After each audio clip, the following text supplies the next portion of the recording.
Otra de las cosas que hay que observar en la escritura es que cuando se dice que viene el tiempo del fin, hay que preguntarse de qué se trata ese fin, de qué habla el fin, de qué habla la escritura. Y la escritura habla del fin de Israel. O sea que había un tiempo que estaba limitado. Todo el primer pacto iba a llegar a su fin. El primer pacto era la alianza que había entre Dios e Israel.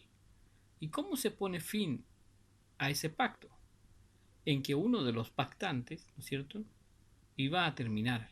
Por supuesto que no iba a ser Dios, porque Dios es eterno. Entonces el otro que pacta con Dios es Israel. Ese es el que desaparece para que termine esa alianza.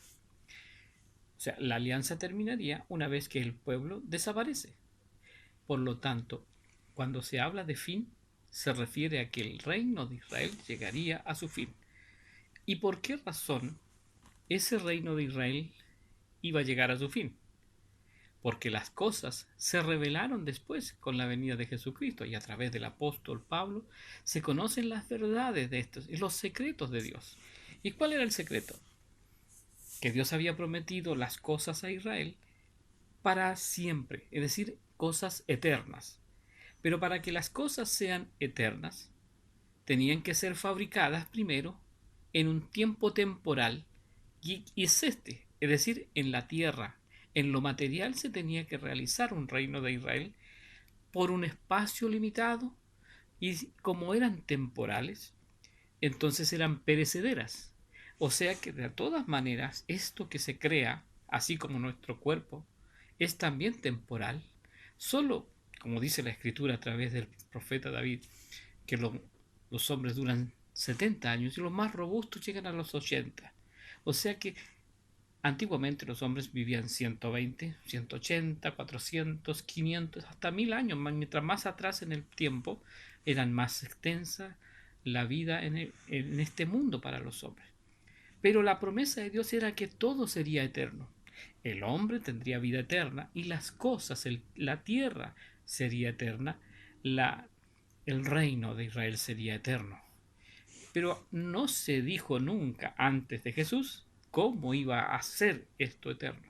Y fue a través de Jesús y a través del apóstol Pablo en que se revelaron el proceso por el cual debemos pasar.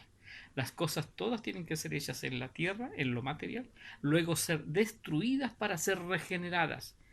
Y en lo personal, en lo que se refiere al ser humano, los hombres tienen que pasar un tiempo en esta tierra en carne, luego morir y resucitar. Y una vez resucitados, son eternos. Ahí es donde se manifiesta la vida eterna. De modo entonces que, si para esto se necesitaba morir y resucitar, y eso vino con Jesús, entonces, a partir de la resurrección de Jesucristo, empiezan los hombres a resucitar en el universo, o en el mundo, digamos, en este mundo. Pasan entonces recién a la vida eterna. Por lo tanto, tiene todo sentido de que Jesús había dicho que Él era la vida eterna y que por lo tanto, por el solo hecho de Él haberse manifestado en este mundo, había llegado la vida eterna. El solo hecho de que Jesucristo, como el enviado de Dios, se haya manifestado en este mundo, entonces había llegado la resurrección. Por eso Jesús dice, yo soy la resurrección. O sea, no es a través de Jesucristo, no viene una profecía más. Se acabaron los profetas con Jesucristo. Por eso el mismo Jesús dice, la ley y los profetas llegan hasta Juan. Hasta ahí llegan todo tipo de profecía. ¿Por qué dice esto Jesús? Porque a partir de Jesús las cosas ya no son proféticas, no existen más promesas. Se cumplen.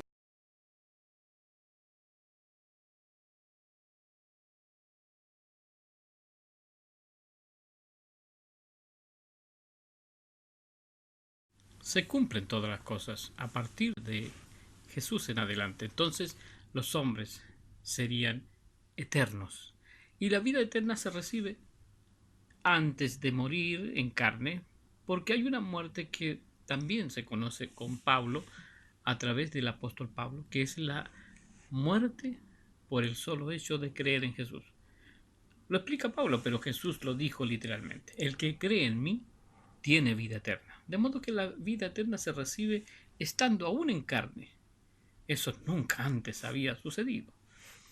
Los hombres morían y sus espíritus, o en el espíritu ellos descendían al Seol porque era la cautividad, era una especie de cárcel por causa del pecado. La paga del pecado era la muerte, y la muerte era estar separado de Dios. Por lo tanto, no podían subir al cielo antes de Jesús. Pero una vez que Jesús viene a este mundo, garantiza la entrada al cielo cuando el hombre aún está en carne. De modo que a todos los que creyeron en Jesús en su época y a todos los que creen en Jesús después de la primera generación, les sucede lo mismo. Tienen la vida eterna, la garantía de que tienen vida eterna.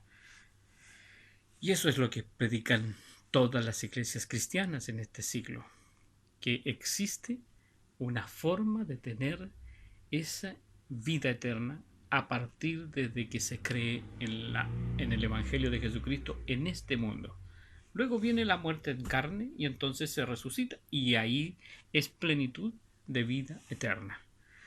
Eso esperamos todos los que estamos aquí, pero los apóstoles ya pasaron por eso y ese rapto de la iglesia de la apostólica ocurrió a 40 años después de la unción de Jesucristo como profeta, como rey y como sacerdote. Es decir, después del bautismo de Jesús, 40 años después, se cumplió literalmente por el reino de Israel esto de que el reino de Israel sería eterno. Esto de que los hombres tendrían participación directa en el reino de Dios que es eterno. Eso es lo que ocurrió en el año 71. El rapto de la iglesia se presentó por la iglesia de Israel primero. Por eso la escritura dice a través del apóstol Pablo, al judío primero y después el griego. Entonces en aquella generación Dios endureció el corazón de los judíos para que pudieran entrar los gentiles. Y una vez entraron los gentiles, entonces se terminó con el reino de Israel. Cuando ya el Evangelio pudo ser aceptado por los gentiles en distintas naciones alrededor de Israel y llegó hasta lejos de Israel también el Evangelio de Jesucristo a los gentiles. Comenzando entonces de esa manera a predicarse a los gentiles, Israel desaparece de este mundo en su forma terrenal para ser restaurado o establecido en el mundo espiritual, en el reino de Dios. Ahora entonces el tiempo del fin, ¿cuándo comenzó? Comenzó mucho antes, 600 años antes de Cristo. Ahí comenzó el tiempo del fin, a anunciarse que venía el fin. De modo que es un error pensar de que nosotros en el siglo XXI tuviéramos algo que ver con las profecías que hablan de un tiempo del fin. No fue para nosotros esa profecía, sino para Israel. Ahora, ¿qué profecía hay para nosotros? La que está en el libro de Apocalipsis, capítulo 20, y de eso vamos a hablar más adelante.